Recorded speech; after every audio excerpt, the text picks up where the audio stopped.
Well, hey there, everybody. Uh, now, you might be wondering, why do I have Blu-rays like this out on display for this video? Well, that's because these are the typical Blu-rays that I keep hearing people saying, this is what Blu-ray was made for. This is what shows off Blu-ray's potential, particularly movies like the CGI animated movies. But I keep hearing, like, the newer movies. Those are the ones with the special effects. That Blu-ray is designed for these types of movies, basically. And I want to refute that right away. I want people to know that they're full of shit. Okay, so the first way I'm going to refute this is by taking a look at what you get in each of these packages. Now, with the special effects movie, Live Free or Die Hard, special effects action, yeah, that's what Blu-ray is made for, yeah! You get some special features. Commentary by Bruce Willis, director Len Wiseman, and editor Nicholas DeToth. Fox Movie Channel presents Fox Legacy Black Hat Intercept game. Enhanced for D-Box motion control systems. That's interesting. Analog Hero in a Digital World documentary on the making of Live Free or Die Hard. Yippee-ki-yay, motherfucker, it should say, but anyway. Bruce Willis and Kevin Smith interview. Music video, Die Hard, performed by Guys Night. Behind the scenes with Guys Night featurette, theatrical trailer in high definition. So it's got some nice, special features. This is one of the nicer releases you can get of this kind of movie. And let's take a look on the inside, and it's an eco case, and there's nothing in it. Awesome. So yeah, fairly bare bones on Live Free or Die Hard. 51st Dates. Let's see the special features on here. The first special feature is, of course, the film in a high-definition widescreen presentation. And then, of course, there's the audio in 5.1 surround sound and subtitles. Oh my god, subtitles. Now let's go over here. There's special features over here too. Seamless menu navigation, actor and director commentary, gag reel, talkin' pigeon featurette. Yep, that's what you get with this one. Well, I don't hear many people telling me that comedies, and particularly rom-coms, are what Blu-ray was made for, but for the few out there who might be thinking, now this is why I want to get Blu-ray, yeah, I'm going to just nip that in the bud. Look at that artwork. That has nothing to do with the movie. There's just random, Blu-ray artwork on the disc for the movie, and that's what you get. And then on the inside of the case, random Blu-ray artwork that has nothing to do with the movie, and there's like a screen from the movie. That's fairly nice. There's a lot of stuff nowadays that doesn't even come with that. But yeah, on the inside of that is a big old presentation about Blu-ray. But of course, this is one of the earlier Blu-ray releases, so you can't really be too picky-choosy, right? So let's look at a little bit later release here of Ice Age. And Ice Age is, of course, your typical CGI animated film. I love this movie. That's why I bought it on Blu-ray. Because, yes, CGI animated films do look a lot better on Blu-ray. Of course, they were created in high definition, so of course they're going to look good in high definition. That's going to be key to my point later in this video as well. But let's just take a look at the back here and see some of the special features. We've got commentary by director Chris Wedge and co-director Carlos Saldana. Deleted scenes with optional director, co-director commentary. Gone Nutty, Scratch Missing Adventure animated short, theatrical teaser, and trailers in high definition. And that is it. At least they don't list the basic stuff as a special feature, right? Alright. Now for the inside. And of course, it's another freaking eco case. There's no pretty artwork on the inside of this one, but the disc does at least have the Ice Age characters on it. It is Ice Age themed. So, yeah. It's a fairly standard package that you'd get in a fairly standard Blu-ray, right?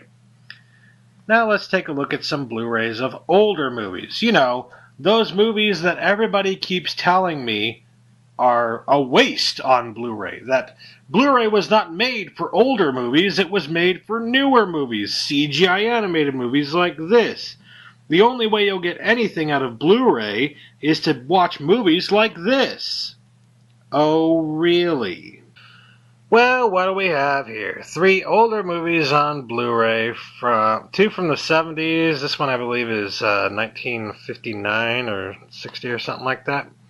Yeah, it says on there, 1959. And as you might be able to tell, that's a Criterion Collection. This is the 30th Anniversary Ultimate Edition with a huge hardcover and special, stuff. And this is Taxi Driver, which recently came out. Has a nice matte finish with embossed letters there, and it's just a really nice package. Alright, so let's just go ahead and take a look at Close Encounters. Obviously, you've got this nice hard cover box, and on the back a nice shiny sheen to it. So let's see everything that comes with this Blu-ray. So there's the poster on the inside. If you want, you can take it out and put it on your wall.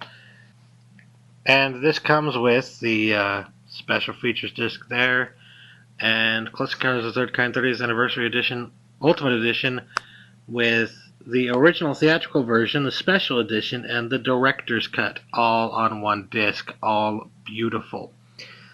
And, of course, the special features, which there are a butt ton of.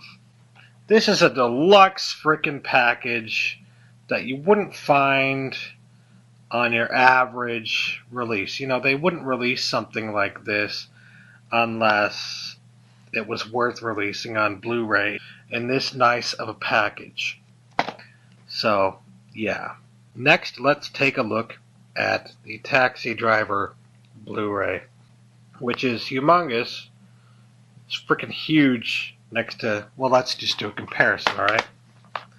Here's the standard Blu-ray case, and there's the Taxi Driver Blu-ray case. So yeah, I wonder if they care more about movies like this or movies like that. Okay, so you've got the Blu-ray right there. And on the inside here, you've got a lot of nice photographs here, lobby cards, as it were, in a nice matte picture from, or matte scene from the movie here. This one is absolutely loaded with special features as well. And of course, they wouldn't do something this freaking nice unless they had a freaking reason to. And yeah, it's an older film on Blu-ray. Not only that, but they did a 4K restoration of this, which is like 4 times the quality of 1080p. So, you want to talk about something that was made for Blu-ray? Bam! Right there. In fact, this was made for a freaking futuristic media format that has yet to be fucking created. So don't give me that shit about movies that are older weren't meant for fucking Blu-ray, alright? They wouldn't do a 4K restoration on Taxi Driver if there wasn't a freaking reason to do a 4K restoration on Taxi Driver. And, of course, it looks better than it ever has before. Now, I'm all for the argument that we should stay true to the director's vision. If the director wanted to be dark and gritty and look like crap, then that's the way it should look. But if the director has okayed and the idea to do a full 4K restoration on a movie of his, then there's a reason. It's the same freaking argument as, vinyl versus CD. So you can claim up and down that this was meant to be dark and gritty and grimy, but if the director wanted it to look nicer and have a 4K restoration for it, then the director wants his vision to be seen in that way and not in the way that you want to see it. So, yeah, I'm all for the argument that you should follow what the director wants and the director's vision, and in this case, the director wanted this.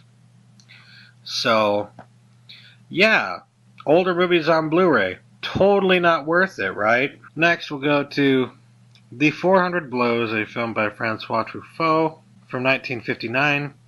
Now, this is total film school movie right here. If you've been in film school, chances are you've seen this movie because, well, it's like a requirement practically. The 400 Blows is to film school as The Great Gatsby is to any literary school you're ever going to go to. So, yeah. This is a very nice package. Comes with a little slip cover here. And on the back it has the special features, which includes a new restored high-definition digital transfer with uncompressed monaural soundtrack. 2 audio commentaries, one by cinema professor Brian Stonehill and another by Francois Truffaut's lifelong friend Robert Lachaney. Rare audition footage of Jean-Pierre Laude, Patrick Offay, and Richard Canayan. Newsreel footage of Laude and Ken's for the showing of The 400 Blows. Excerpt from a TV program in which Truffaut discusses his youth, his critical writings, and the origins of Antoine. TV interview with Truffaut about the global reception of The 400 Blows and his own critical impression of the film. Theatrical trailer, plus an essay by film scholar Annette Insdorf. This frickin' comes with an essay about the movie. How many Blu-rays do you know of that come with a freaking essay of the movie? This is Criterion. So you're going to tell me that Criterion would release a movie from 1959 on Blu-ray, do a full high-definition restoration of the movie, add in all these special features, all this lost footage related to the movie, and there's just no reason to put it on Blu-ray. Yeah, there's no reason. Alright, let's get down to the nitty-gritty here. Movies like this were shot on 35mm film. 35mm film is technically a high-definition source. How so, you may ask? How could this possibly have been done in high definition if high definition is a new technology? Well, the technology to show high definition in our homes is new. But the technology to shoot high definition film and record high definition film has been there for quite some time. If it was shot on 16mm, 35mm, or 70mm, then it's going to be a high definition source. And to understand why, you have to understand how film works. Okay, the act of capturing film and recording it from the earliest days has been a process of creating many specks of the image and putting it all together and creating one image. That's how it works, scientifically speaking. All these specks come together when exposed to light, and that is what you call film grain. I'm tired of people saying film grain is the same thing as film noise. It's not. Film noise is the little pops and whistles that you see, the little, earmark things they make, just the little marks they make, hairs, stuff like that. That is film noise. Film grain is what makes the image possible. Without film grain, there would be no movie. You wouldn't see a goddamn thing, because film grain is the little tiny specks of the image that make up the fucking image. And guess what? All those little specks, they're similar to pixels. Think of them in terms of pixels on your TV. So 1080p is 1920 pixels by 1080 pixels, right? So you got tons of fucking pixels on there. Film creates even more of those little specks of image than your 1080p monitor can create. So basically, yes, Blu-ray was made for older movies, because it wasn't until now that we could bring all of the definition of these movies to their former glory and make them look just as good, if not better, in some cases, than they ever looked in theaters. So all that crap about Blu-ray is only for CGI animated films like Ice Age, and Blu-ray is only for action movies like Live Free or Die Hard. No, it's not. I mean, you can put newer movies on there, and if you do it right, it'll look nice. But some of the newer movies are shot on video.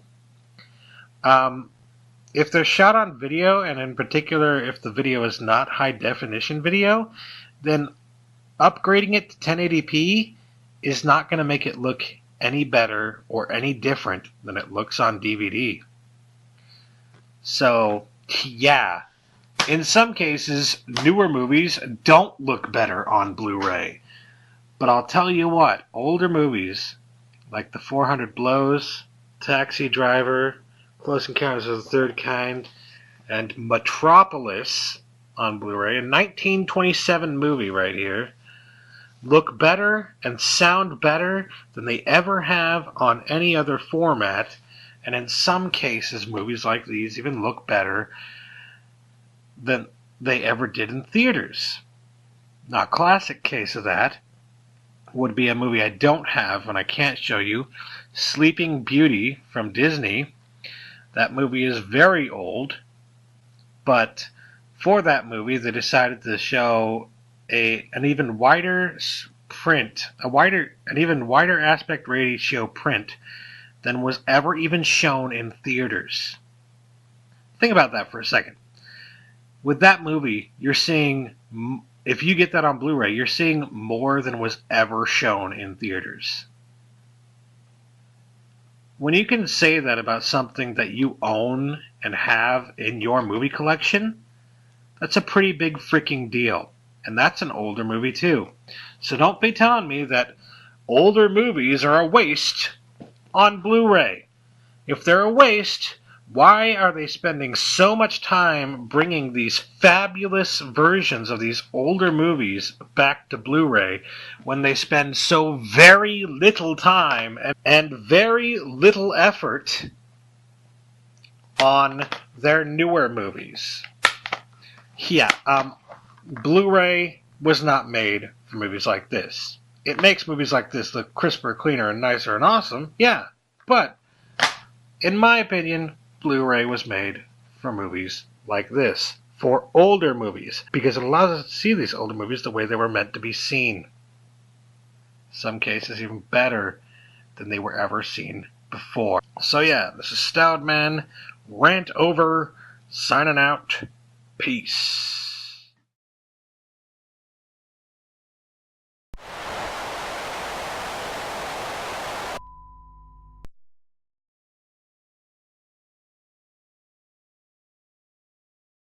First of all, it's got this freaking annoying as hell snapper thing, which, for the umpteenth time, if you didn't know, you can just push it over like this. Blah, it's not even working. Look at that. You're supposed to be able to push this over, and there's little clips on the inside of the tray that hold it down, but watch what happens. No, and yeah. And there you go. And there you go. It holds it down so that when you close it back up, you don't have to deal with it anymore when you're opening it back up. And the damn thing came undone. But if you keep it like that long enough, it'll just stay tagged in. Anyways,